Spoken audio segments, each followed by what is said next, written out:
Assalamualaikum warahmatullahi wabarakatuh.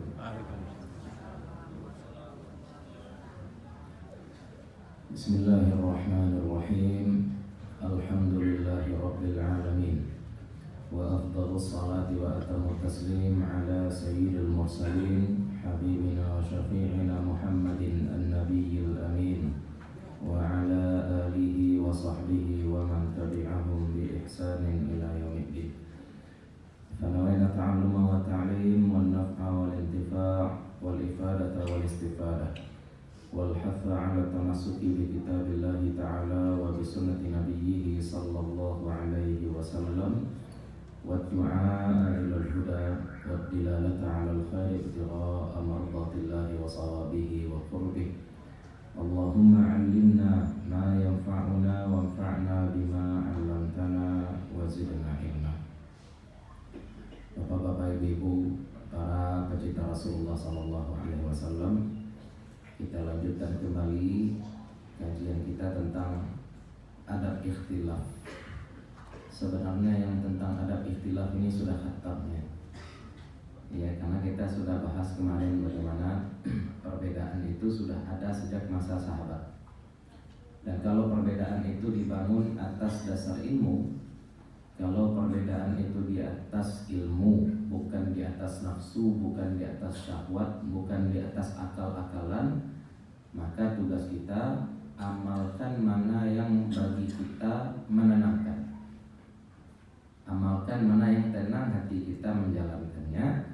Dan kalau ada orang lain yang memilih sesuatu yang berbeda dengan kita menghargai saja. Kalau bahasa Inggrisnya agree to disagree, sepakat untuk tidak sepakat, ya. Jadi kita sepakat karena kita sama-sama tahu bahwasanya ya memang perbedaan ini adalah perbedaan yang dibangun atas dasar ilmu. Kita juga sudah sampaikan bahwa perbedaan kalau dibangun atas dasar ilmu itu muncul kenapa? Yang pertama bisa jadi memang karena redaksinya secara teks itu multi tafsir. Contohnya kemarin tentang perempuan yang suaminya meninggal, perempuan yang ditalak. Wal mutallaqat yatarabbasna bi anfusihinna thalathata quru. Perempuan yang ditalak itu mereka menahan diri, maksudnya tidak boleh dia nikah selama 3 quru. Al-Qur'an memakai redaksi al-qur'u, quru. Quru itu kalau mau kita terjemahkan ke dalam bahasa Indonesia ya periode suci dan haid. Periode suci dan haid. Bagaimana mengukur periode suci dan haid? Yang dihitung itu sucinya atau haidnya, gitu ya. Kalau misalkan Allah mau, Allah bisa saja langsung pakai redaksi 3 kali haid atau 3 kali suci. Tapi Allah justru memakai lafaznya 3 periode haid dan suci. Sehingga sebagian ulama memakai haid sebagai standar, sebagian ulama memakai suci sebagai standar. Itu contoh perbedaan gara-gara teks. Bisa jadi perbedaan itu muncul karena perbedaan dalil. Ada 2 dalil yang saling bertentangan. Ya, ada 2 buah dalil zahirnya saling bertentangan. Nah, yang satu ulama mengambil hadis yang ini, yang ulama lain mengambil hadis yang lain. Ya, contohnya masalah lamastumun nisa kemarin yang kita sampaikan secara teks ayat, secara teks artinya yang menyentuh, artinya menyentuh. Tapi sebagian ulama lain menengok, oh ternyata Nabi SAW ketika sholat malam juga ada nyentuh Siti Aisyah, tapi Nabi lanjut sholat. Oh Nabi ternyata sebelum berangkat ke masjid Nabi SAW mencium sebagian istri beliau. Nah itu bagaimana? Nah, makanya muncul lagi khilaf. Tapi khilaf itu kita katakan dibangun atas dasar ilmu. Di mana tidak boleh khilaf yang di atas yang kemarin kita buatkan. Apa itu? Ijma. Ijma itu konsensus, kesepakatan seluruh ulama Nabi Muhammad. Kesepakatan seluruh ulama Nabi Muhammad sallallahu alaihi wasallam tentang satu permasalahan. Bapak Ibu, ini penting kita sampaikan.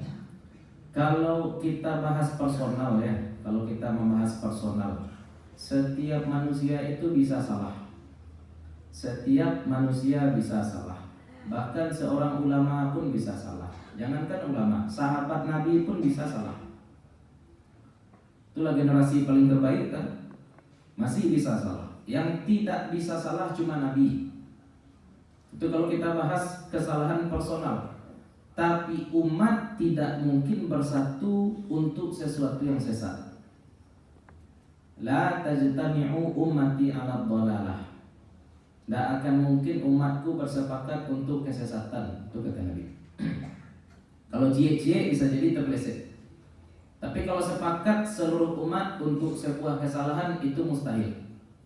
Nah, maka kita katakan personal umat, ya, masing-masing kita ini bisa benar bisa salah. Tapi kalau secara komunitas, secara kolektif, umat secara utuh itu tidak mungkin bersepakat untuk melakukan sebuah kesesatan. Maka kalau kita mengingkari, maksudnya berbeda pendapat si fulan dengan si fulan, itu tidak masalah. Tapi kalau misalkan semua umat bersepakat atas satu perkara, kemudian tiba-tiba ada satu orang yang melenceng, nah ini orang melenceng ini menentang ijma. Yang beda sendiri ini satu. Ini bukan jumhur yang dia tentang, bukan jumhur, seluruh ulama. Seluruh ulama kalau dia tentang. Kalau yang masih fresh, masih segar, barangkali ya di Indonesia ini ada aliran-aliran misalkan seperti pluralis, ya. Pluralisme. Bagaimana pluralisme ini punya keyakinan bahwa semua agama itu menuju tujuan yang sama. Apapun agama yang Anda pilih maka tujuannya sama. Nah, disama-samakannya agama ini dengan jalan ke Padang, ya. Boleh lalu Sitinjau Lawi, boleh lalu ke Malala. Nah, ujungnya ke Padang juga. Nah, ijma ulama, apa ijma ulama? Inna dina indallahil Islam. Agama yang diterima itu cuma Islam. Itu ulama bersepakat. Kalau ada orang yang beranggapan lain daripada itu, namanya apa? Menentang ijma. Mari kita juga sudah sampaikan bahwa sholat subuh 2 rakaat, sholat zuhur 4 rakaat, dan seterusnya itu namanya ijma. Kalau ada yang menentang ijma, ya berarti keluar dari ijma. Tidak boleh ditentang. Karena tidak akan mungkin ulama semuanya sepakat mengatakan bahwasanya subuh itu 2 rakaat. Tidak mungkin salah kalau semua ulama sepakat. Jadi umat itu maksum, umat terhindar dari kesalahan. Tapi personal masing-masing kita bisa benar, bisa salah. Ya. Wa may yushaqiqir rasul min ba'di ma tabayyana lahul huda wa yattabi' ghayra sabilil mu'minin. Meragukan Rasul tidak boleh, kemudian memilih jalan yang berselisih, memilih jalan yang berbeda dengan jalan yang ditempuh oleh orang-orang beriman juga tidak boleh. Ya, keluar dari persatuan umat tidak boleh. Ini kira-kira gambaran tentang ikhtilaf. Nah, sekarang kita fokus membahas tentang ijma. Ijma ini sepakat umat. Mari kita sudah berikan contoh. Kalau orang menentang ijma itu ada 2 kemungkinan. Kalau orang mengingkari ijma itu ada 2 kemungkinan. Kemungkinan yang pertama, kalau tidak ada syubhat yang membuat dia menentang ijma, maka kafir. Kalau tidak ada syubhatnya, maka dia kafir. Apa contoh? Orang yang meragukan kenabian Nabi Muhammad. Apa alasan meragukan kenabian Nabi Muhammad? Tidak ada syubhat. Kafir. Orang yang meragukan ketuhanan Allah, kafir. Orang yang mengatakan Allah Subhanahu wa ta'ala beranak, kafir. Tapi ada orang yang mengingkari syubhat, yang mengingkari ijma karena syubhat. Apa contoh mengingkari ijma karena syubhat? Sekarang ulama semuanya ijma. Apa ijma ulama? Allah Subhanahu wa ta'ala itu berbeda dengan makhluk. Apa perbedaan Allah dengan makhluk? Perbedaan benar-benar total. Kenapa? Karena yang namanya makhluk ini berawal berakhir. Itu makhluk. Yang namanya makhluk ini menempati ruang. Yang namanya makhluk ini terikat waktu dan tempat. Yang namanya makhluk ini tersusun. Yang namanya makhluk ini tidak ada yang tunggal mutlak. Kalau ada orang-orang misalkan orang-orang yang kemudian dalam membayangkan Allah yang dibayangkan oleh dia cahaya. terbayang oleh dia cahaya. Cahaya itu gelombang. Kalau kita belajar fisika, cahaya itu gelombang. Gelombang itu makhluk. Ada awal, ada akhirnya, ada perubahannya. Ya. Kalau ada orang meyakini Allah seperti itu, bagaimana? Kenapa dia bisa meyakini seperti itu? Nah, kita tengok dulu. Oh, ternyata kena syubhat. Apa syubhatnya? Allahu nurus samawati wal ardh. Allah cahaya langit dan bumi. Orang memahami cahaya ini majas, tapi dia memahami cahaya ini hakikat. Allahku memang bentuk cahaya. Nah, itu bagaimana? Kedua, karena ada syubhat. Pasti. Ya, kalau dalam istilah teologi itu namanya mujassimah. Kita yakin Allah Subhanahu wa taala berbeda dengan makhluk, berbeda dengan makhluk. Allah tidak laki-laki, tidak perempuan, tidak di atas, tidak di bawah, tidak di depan, tidak di belakang, tidak di sebuah, tidak di kidal. Allah tidak alui, tidak kasih. Allah tidak boleh, tidak segitiga, tidak petak. Itu bara Allah pokoknya apa saja nanti bayang di kepala Allah tidak seperti itu. Itu cara kita meyakini Allah. Ada orang termakan syubhat. Apa yang syubhat dia dapatkan? Nah, dia kemudian membaca ayat kursi, wasi'a kursiyyuhu samawati wal ardh. Terbayang oleh dia telangi itu ada kursi.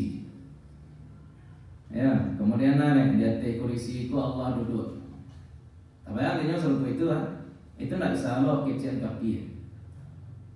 Sase itu yo. Ulama sepakat Allah tidak sama dengan makhluk. Dia malah membayang-bayangkan Allah itu sama dengan makhluk. Tapi dia membayangkan itu gara-gara apa?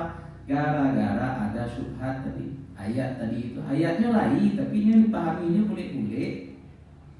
Itu apa jadinya? Iya, jadinya fasik. Nah, itu yang aliran ahli bid'ah namanya mujassimah. Apalagi? Ada lagi namanya musyabbihah, mengumpamakan Allah dengan makhluk. Dalam hadis, siapa yang mendekat kepada aku berjalan, maka aku mendekat kepadanya berlari, gitu Allah. Atau bayang dia Allah apa? Tuhan.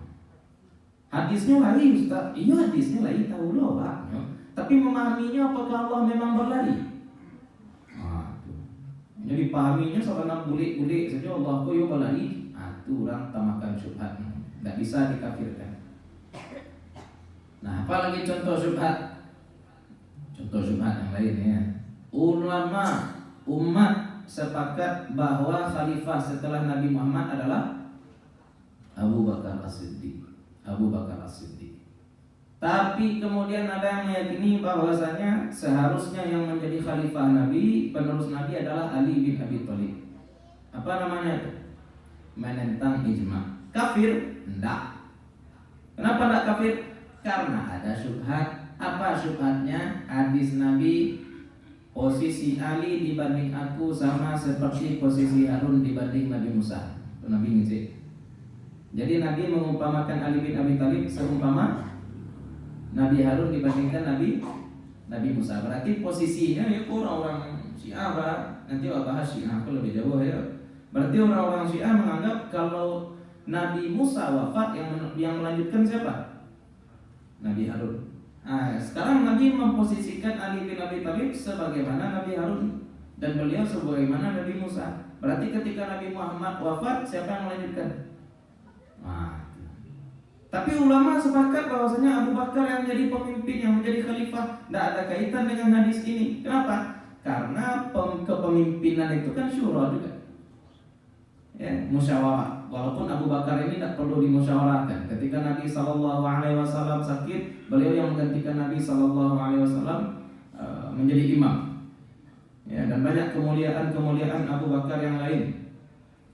Sedangkan Ali bin Abi Thalib sendiri menyatakan bahwasanya Abu Bakar As-Siddiq adalah sahabat Nabi yang paling berani.